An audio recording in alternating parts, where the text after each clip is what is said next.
Right, hello. This is just a quick update video and pre-tour video. Basically, I'm off to the Picos, which I've been meaning to do for years, but I booked it months ago, the ferry crossing.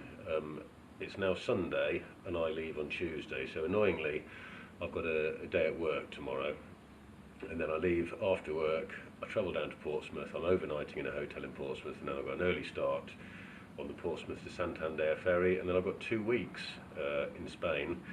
So I intend to spend a couple of days in the Picos. I'll camp somewhere sort of centrally and hub out from there, just do day trips from there for 2 or 3 days maybe, and then I'm going to head south down the coast of Portugal and basically sort of anti-clockwise go around the coast of Spain, hopefully to at least Gibraltar, maybe on a bit further from there.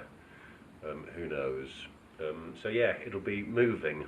I'll be camping, so I'll always be fully loaded on the bike, unfortunately, after the first couple of days where I'll be hubbing in somewhere in the Picos. I've not planned any of this, really, so there's no campsites planned or in mind or anything like that. I know there'll be plenty there, so I'm not going to worry about it.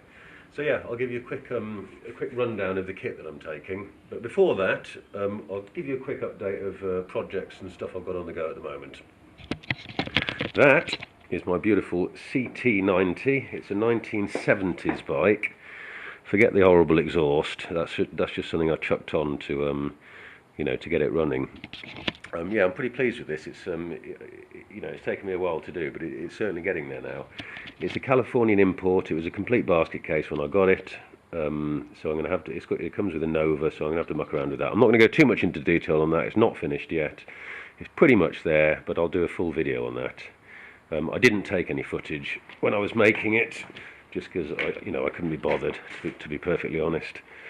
But I've taken loads of photographs of the progress of it, and I must say I'm rather pleased with it. I've always wanted one of these. I used to have a C90 and I really miss it, so I wanted a little shit kicker just to muck around with, but I've sort of overdone it a bit. I didn't start out with the intention of doing a full, full resto mod, almost show bike type stuff, but I just wanted a shit kicker, but I ended up with a nicer bike, so I'm going to have to get another shit kicker now. That there, the CG125, as you can see, it's been mucked around with. It's not my bike, it belongs to a mate of mine. I'm helping him do the wiring on it. He's going to turn it into a sort of scrambler. Different bars, cut down the front mud guards, put some knobblers on it, muck around a little bit. It should be quite a nice bike actually, so yeah. And that's it. These two unfortunately aren't mine. This is a Benelli 850 or 900 or something, whatever it is, Trek K 899. It's a really nice bike. I'm a tall guy and it fits me perfectly, as does the Tenere. I mean, these are two bikes I'd really like. I'd happily buy either of them. That is it's much taller even than the GS, surprisingly, but it's a really nice bike. And there we are. So, packing. I've removed the top box, which I normally have on the Beamer, and I'm just packing now. I'm going to use this big overboard waterproof bag. And the basics are roll mat. I've got one of the blow-up ones, not the foam inside, because it takes up too much room. That is something. That's my Observer, Robin's Observer chair. So it packs up reasonably small, and it's a really comfortable chair. You can almost go to sleep in it. It's pretty good. Compact table, bowl, a few bits and bobs, sleeping bag. It's hopefully I won't be needing something quite so big and bad as that, but I don't mind overkill with sleeping bags. I'd rather be sweating my arse off than cold, so that is going as is. Tent. I'm taking the Terra Nova Voyager. The bag it came in ripped, so that's tent and poles. I have got actually a Gogh Galaxy 200, which is a really good tent. It's specifically designed for cycling. It's got like a small living area, small sleeping area and a big living area. I think it's designed to take bikes and stuff like that in there, but it's really good because, let's face it, you want big living area when you only need a small sleeping area, because all you're going to do is go to sleep in it. So if I was hubbing, I'd probably take the bigger tent, but it is considerably bigger, as you can see, and heavy. So I'm going to be doing it pequeño with the Terra Nova Voyager. It's a tent I've used for years and years and years. I know it very well, and I'll be quite happy with that. Right, a quick look at the bike. As you can see, I'm sort of getting it ready. I'm going to have to take my laptop, unfortunately. Well, I'm not going to have to, but I'm going to. It'll provide entertainment, and I'll muck around with some videos and whatnot. I borrowed this off a mate of mine to put in place of the seat, because I don't need a rear seat. This, obviously, I made myself ages ago. It's normally got a top box here and no panniers, but that's where the big waterproof bag goes. This is my sort of suitcase, if you like. It's my, clothes wash kit, all that kind of stuff. That goes very happily in there.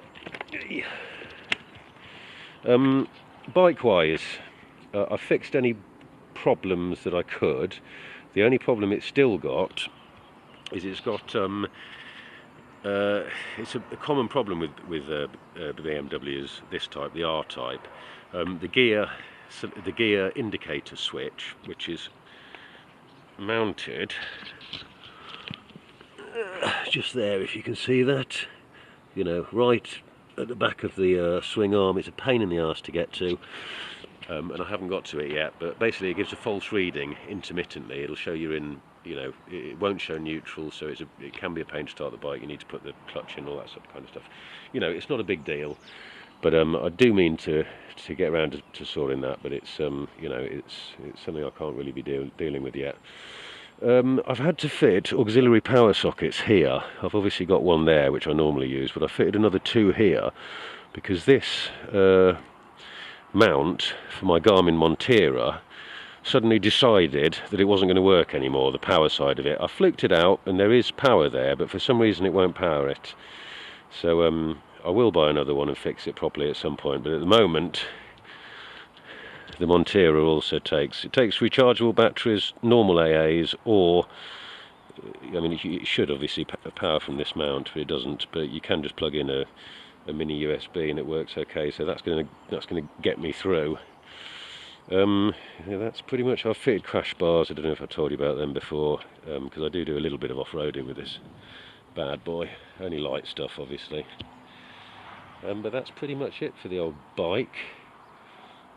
It passed its MOT just the other day. It failed because it's got HID lights, a retrofit, and this is a new MOT centre. I've not used it before. I think he was a bit sort of finicky on it, but whatever. I just fitted a standard bulb in to get me through the MOT, and then put the HIDs back afterwards. So that might just be something I have to do in future for MOTs. So yeah, I'm pretty much ready to go now. Got the old Scorpion, whatever it's called, ADX1. It's one of these, full mod jobs. It's a really good helmet, actually. I've had it a couple of years now. So yeah, I'm pretty much ready to. Oh, one interesting thing I've fitted here. You might not be able to see this.